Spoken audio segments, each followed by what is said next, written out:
This has been quite the week. The royal family does not normally speak about their emotions, yet this week both Prince William and Prince Harry spoke about their mother's death. And I wouldn't let it break me. I wanted it to make me. I wanted her to be proud of the person I would become. The moment Prince William confronted the ghost of his past and chose to speak openly about his relationship with his mother, Princess Diana, and the circumstances surrounding her avoidable death, a weight lifted off his young shoulders. Growing up in the glare of public fascination and royal expectation, William carried within him the dual identity of loving son and reluctant heir. From the earliest memory he could muster, his mother was there, not simply as the glamorous royal figure whose image graced magazines, but as a mother trying to find herself, to protect her children, and to keep love intact in the most unforgiving of environments. When she died in that tragic night in Paris, a night that splintered his life into before and after, William found himself navigating grief, loss, confusion, and suspicion in one sweeping wave. By the time he was strong enough to face it publicly, he revealed everything about the bond he shared with Diana and the shadows that lingered long after her passing. Before we start, smash the like and subscribe buttons for more updates. In those early years, the relationship between mother and son was forged in both tenderness and turbulence. Diana sought to raise her boys outside the usual royal bubble. She encouraged laughter, spontaneity, and connection. William recalls times when she would tuck him in, perhaps less as a Princess of Wales and more simply as Mum, placing herself between her title and her tenderness. In those moments, she seemed fragile and strong simultaneously, the woman who walked grand royal halls and yet tiptoed through the wreckage of a marriage that was unraveling in plain sight. William felt that duality acutely. He sensed the world saw her in snapshots, the iconic dress, the smile for photographers, the wave on balcony. But he saw her in the aftermath of the cameras, holding him close, anxious despite the millions who adored her, aware that something wasn't right. As the household tensions mounted, the heavy truths of Diana's unhappy marriage to Prince Charles filtered into William's awareness. He witnessed more than the average child. The cryptic meetings, the hushed negotiations, the weariness in his mother's eyes when she thought no one was looking.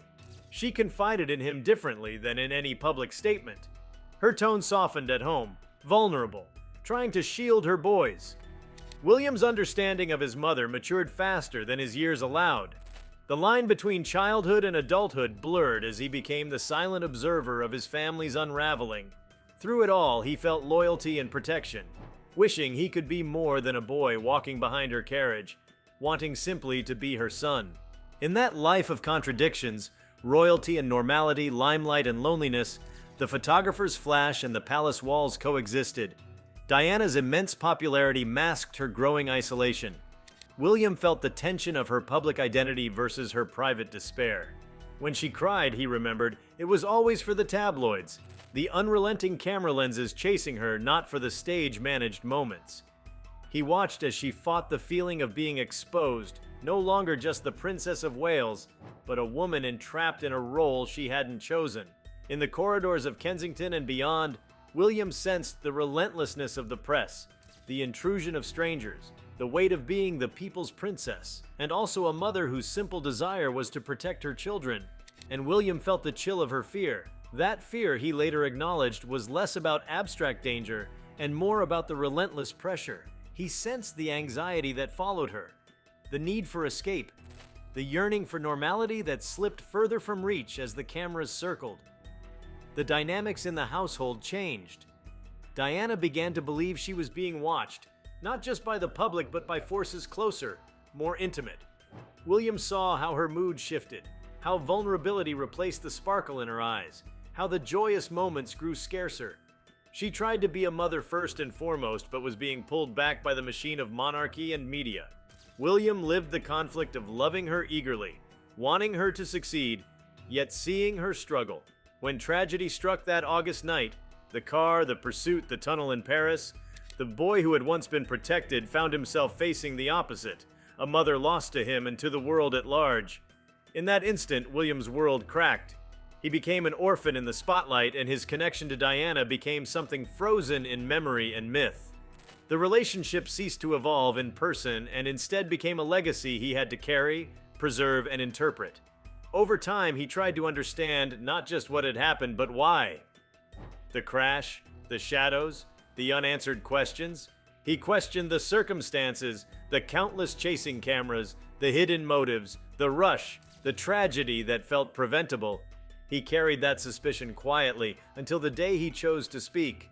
When William spoke openly, it was not as a sensationalist icon, but as a son. He acknowledged that through all the smiles and charity appearances, his mother had been in pain. He revealed that their relationship, though rooted in love, was also shaped by distance. Distance enforced by protocol, by privacy, by the glare of media. The mother who wanted to be just mom found herself navigating a royal world she could not fully control. The son who adored her grew up too fast. In his revelation, he described how she sought normality for them. Holidays, games, freedom from the palace. Yet she was always pulled back and always watched.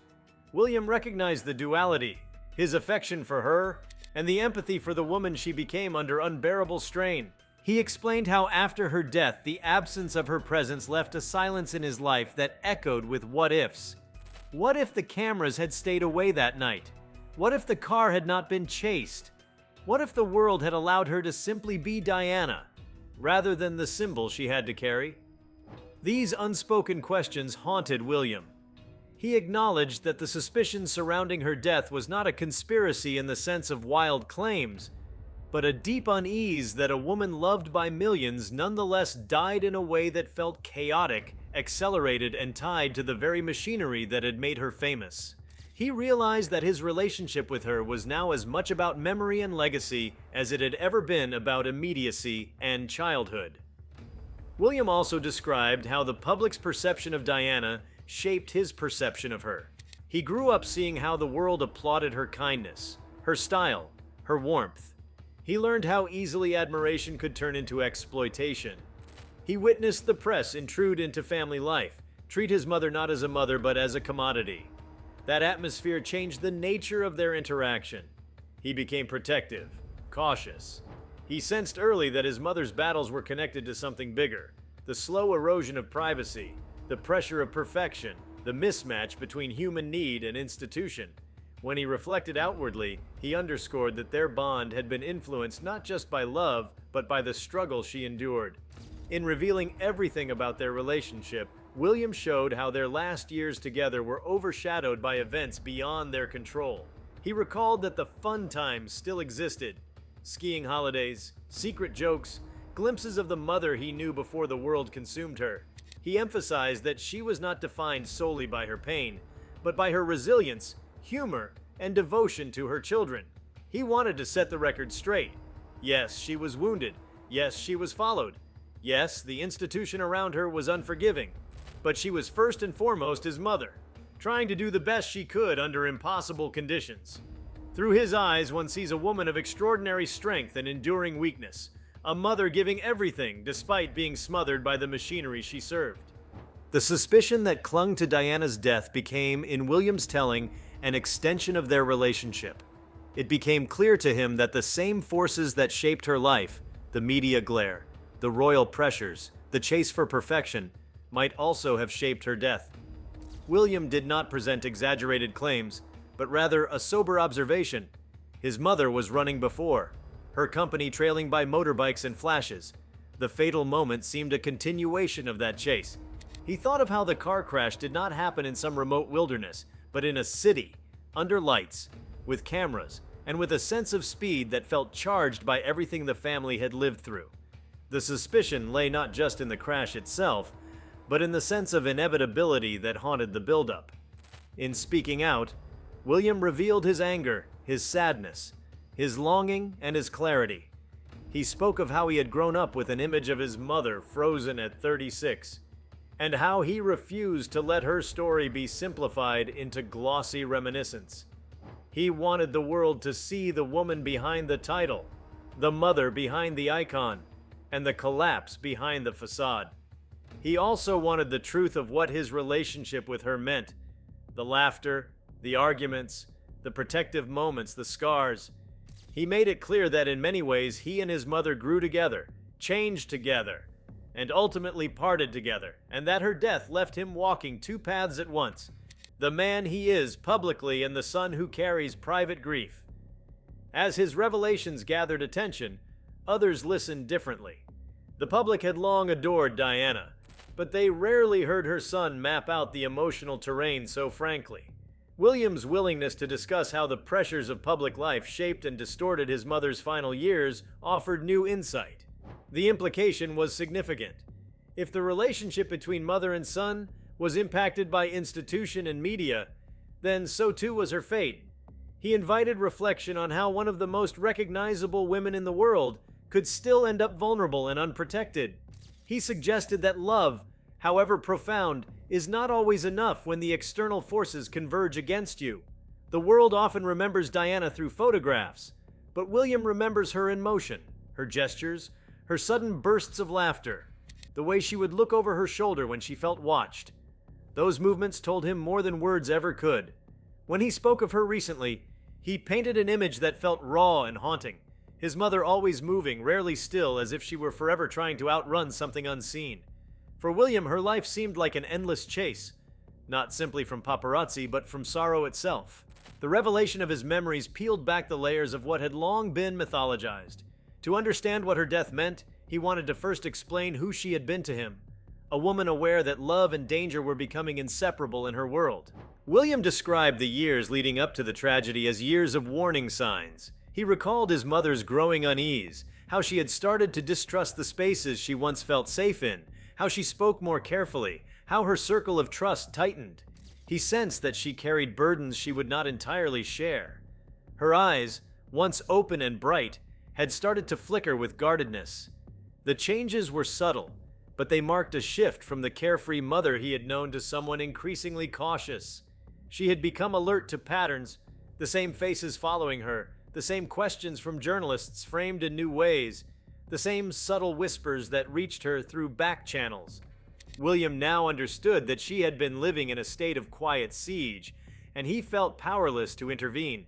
He came to realize that fame and fear had entwined in his mother's existence long before that night in Paris. As a young man now looking back, William connected the dots that had once been just confusing fragments of childhood memory. He saw how Diana's kindness, her openness, and her willingness to expose vulnerability had made her adored by millions. Yet that same authenticity had made her dangerous to institutions built on discretion and distance. The more human she appeared, the less controllable she became. The same compassion that made her the world's beloved princess made her unpredictable in a system that thrived on silence. William's revelation carried an unspoken truth. His mother's greatest gift was also the reason she could never be fully protected. He spoke with careful detail about the rhythm of her final months, the shifting patterns of her daily life, the shadows that lingered over each outing, the flashes of unease that had settled into habit. She was trying to redefine herself beyond the royal title, to carve out an identity not dependent on anyone's permission. For a woman who had been married at 19 and scrutinized ever since, independence was both liberation and peril. William recalled how she began moving differently through the world, appearing freer, but in reality surrounded by invisible threats. The news reports that painted her as restless or reckless missed the deeper truth. She was trying to live unguarded in a world that refused to let her. William had watched her learn that freedom had a price. The most haunting part of his account was his understanding of how inevitability hung over her final summer. He remembered their last conversations, the way her tone carried the same mixture of affection and foreboding. She had been planning, reaching for a future that would never come. She wanted to show him and his brother what real normal life looked like, a world where she wasn't shadowed by the crown's expectations or the media's agenda. But even as she planned, she seemed to sense the tightening loop around her. William's words suggested that his mother had almost predicted the circumstances that would end her life. He didn't describe premonition in mystical terms, but rather as a sharp awareness that she was being pushed into danger from multiple sides. It was as though she could feel the walls closing in, and no one around her truly listened. William also discussed the way public perception clouded the truth. People had been conditioned to see his mother as a figure of drama and tragedy, yet he knew her as someone trying desperately to reclaim control. The suspicious nature of her death, in his view, lay not merely in the car crash itself, but in the chain of events that made that crash possible. The photographers who followed her, the lack of proper security, the strange inconsistencies in the official story, all of it formed a picture of negligence and manipulation. William stopped short of naming names, but his tone conveyed something deeper than mere curiosity. A son's conviction that the truth had been twisted to protect those who failed her. His decision to speak about this now carried weight precisely because it had taken decades for him to find the strength to look back without shattering. There was a moment he described that seemed to encapsulate the entire tragedy. He remembered being told as a boy that the car had been chased, that the tunnel had been chaos, that the driver had lost control. But in his mind, that moment never felt accidental. It felt engineered by a chain reaction of obsession and carelessness, a spectacle spiraling out of control. When he revisited those memories, he realized that his mother's last hours were the culmination of everything she had been warning about: the dangers of intrusion, the recklessness of fame, and the emptiness of those who fed on her pain. William's tone was calm but resolute. He wasn't accusing. He was acknowledging that the pattern was too clear to ignore. The woman who had lived her life pursued by lenses had died pursued by them too. In expanding on their relationship, William spoke of how the events leading to her death redefined his understanding of love and trust. As a child, he believed love could shield people from harm. As a man, he learned that love alone couldn't stop an unstoppable machine. The more his mother tried to protect him from the truth, the more he sensed it. In hindsight, he recognized that she had been protecting him not just from the press, but from the darker knowledge that her own life might be at risk. She wanted her sons to have a childhood untouched by fear, but fear had already entered the walls of their world. Her efforts were heroic, yet doomed, because the threats she faced didn't come from strangers alone. They came from the intersections of power, image, and control that defined her life. William's reflection also peeled away the mythology surrounding her final days.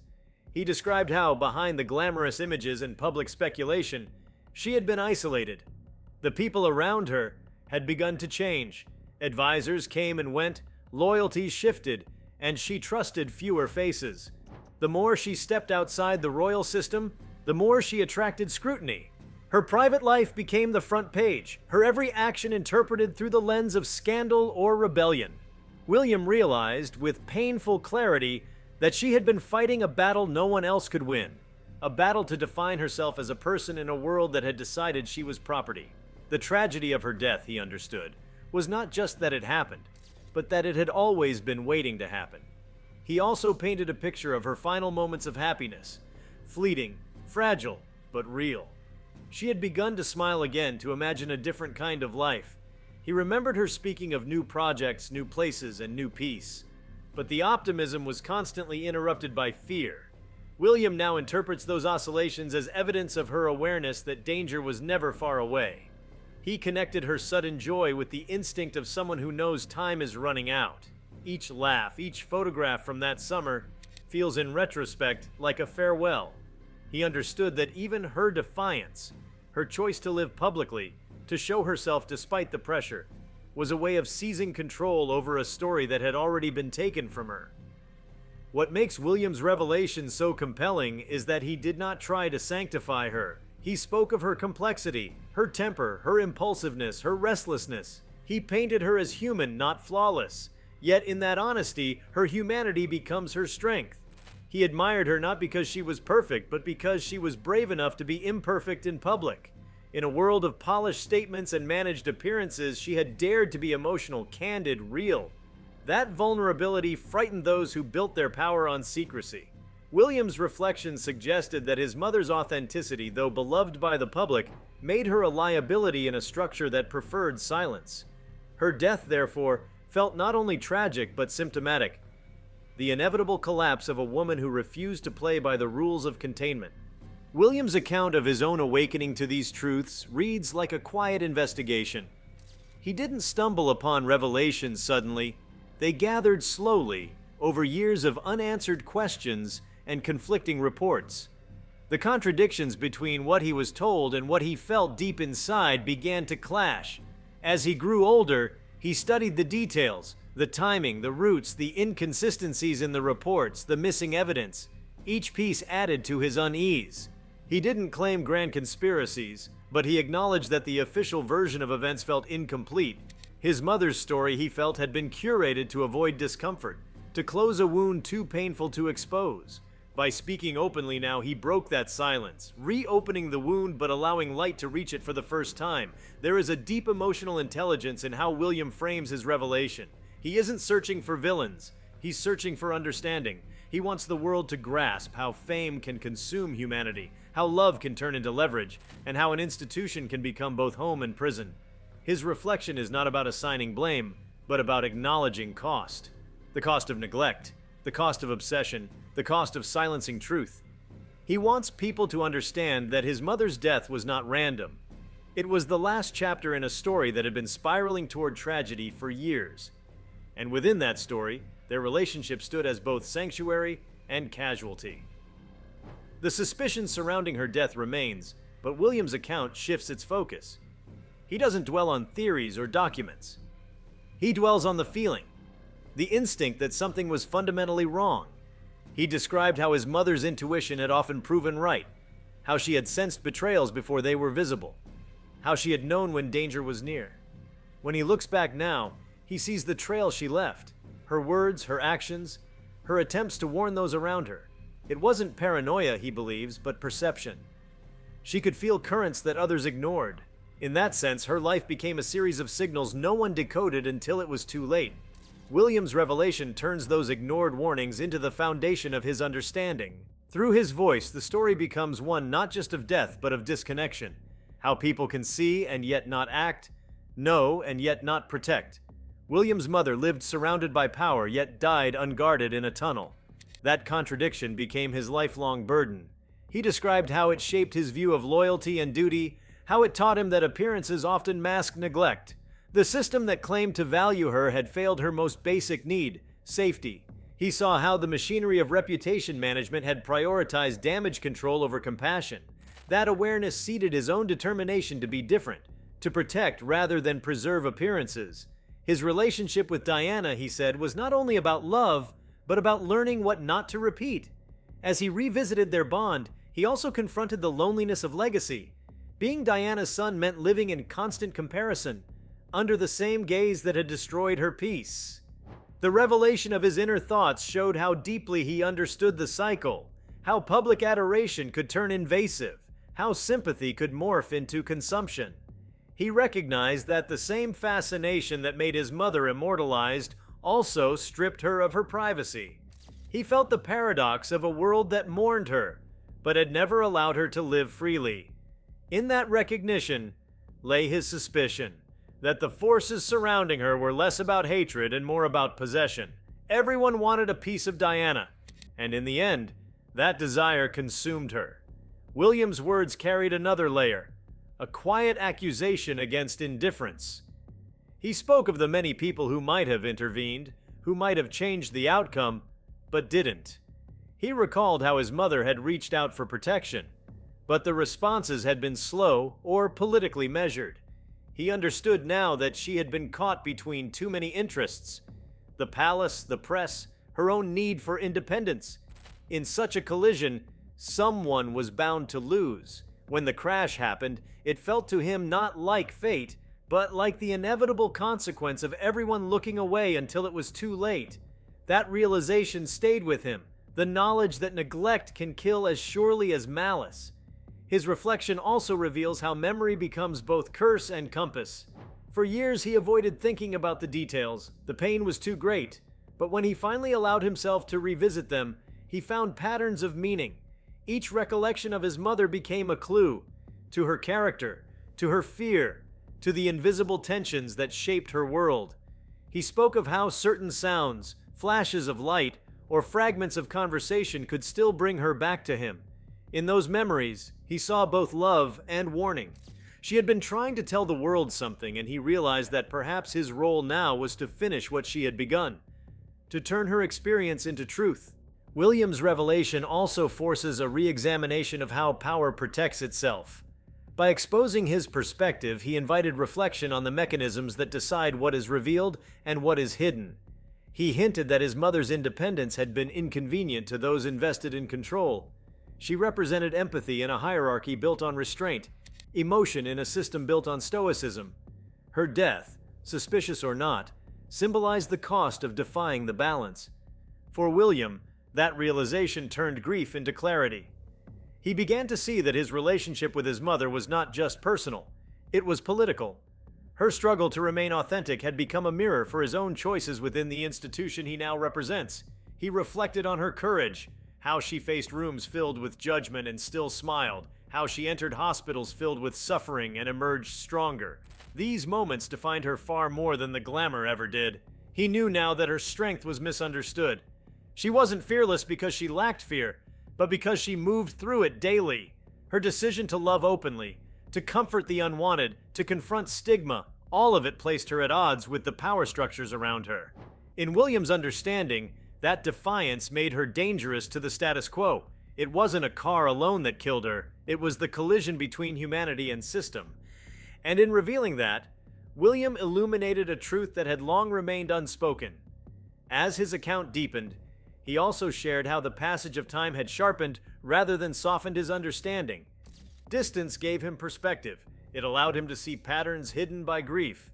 He began to understand how orchestrated narratives work, how stories are shaped, edited, and presented for consumption. His mother's death had been followed by a chorus of explanations, each neat and final. But life, he knew, had never been that tidy. His revelation challenged those official versions by simply being personal. He didn't offer new evidence. He offered memory, context, feeling, the human truth behind the public story. And in doing so, he reopened a conversation that many preferred to keep closed. William's revelation has implications far beyond family history. It confronts society's complicity in creating idols and then devouring them. It questions why a culture obsessed with celebrity feels shock when that obsession turns deadly. His mother had been both celebrated and hounded, loved and hunted. Her life was proof that attention can be as dangerous as neglect. By telling his story, William forces a reckoning with that contradiction. He reminds the world that the cameras flashing outside the tunnel that night were not neutral observers. They were participants. The tragedy, therefore, wasn't only personal, it was collective, a reflection of how fascination can blind compassion. The more William revealed, the clearer it became that his mother's story remains unfinished. Her death closed a chapter, but her truth continues to unfold through him. His decision to finally articulate his understanding marks not closure, but continuation. The suspicion he carries is not born of conspiracy, but of conscience. The awareness that silence, convenience, and institutional self-protection conspired to obscure the reality of a woman's suffering. Through his words, Diana becomes not just a victim of accident, but a symbol of what happens when empathy challenges power. William's openness transforms private memory into public testimony. Even after sharing everything about his relationship with his mother and the circumstances surrounding her death, there was still an undercurrent to William's reflection. The deeper recognition of how her absence reshaped his sense of identity. He began to understand that every decision he made in adulthood was in quiet conversation with her memory. Her voice was no longer audible, yet it resonated in his instincts, in the way he approached compassion, in the care he took with his own children. He understood that his mother had taught him something larger than love. She had taught him awareness, the vigilance to see beneath appearances, and the courage to question the narratives presented to him. In uncovering the truth about her life and death, he was also uncovering truths about himself. The more he spoke, the more he revealed how deeply her presence still directed his emotional compass. Every encounter with public scrutiny reminded him of what she had endured. Every flash of a camera became a symbol of what had been stolen. But rather than recoil, he chose to confront it, to transform the thing that destroyed her into something he could navigate. The suspicion surrounding her death no longer haunted him as unsolved mystery alone, but as an enduring warning, a lesson about how power operates in shadows. In that recognition, he found the freedom she had sought but never reached, the ability to speak without fear. His words became not just remembrance, but reclamation. He also revealed that in private, he often revisited moments from childhood that seemed insignificant at the time, but now shimmered with meaning. The way she would linger in a doorway before leaving a room. The way her eyes darted whenever a camera appeared too close. The way she seemed both fiercely protective and quietly afraid. Those gestures, replayed in memory, became fragments of a story he had only partially understood. Now, each one felt like an encrypted message from a woman who had seen too much and trusted too little. Through these details, William pieced together the mosaic of her final years. A portrait not of paranoia, but of a mother trapped between exposure and erasure. In the act of sharing, William also confronted the collective guilt that surrounds his mother's legacy. The world mourned her, but few considered their role in her destruction. By revealing his understanding of the pressures she faced, he invited reflection on complicity, how fascination turns into pursuit, how admiration can cross into intrusion. He spoke as someone who had grown up inside that contradiction, who had lived through the transformation of grief into spectacle. His perspective, shaped by loss and clarity, held the power to unsettle the comfortable narratives that history had built around her. He wanted people to remember her not as a sainted figure, but as a warning about what happens when empathy gives way to obsession. If you liked this video, please give it a like and subscribe to our channel. Also, leave your comments below and tell us, what are your thoughts on Prince William's revelations about Princess Diana's death? We want to hear from you. Thank you for watching and see you next time.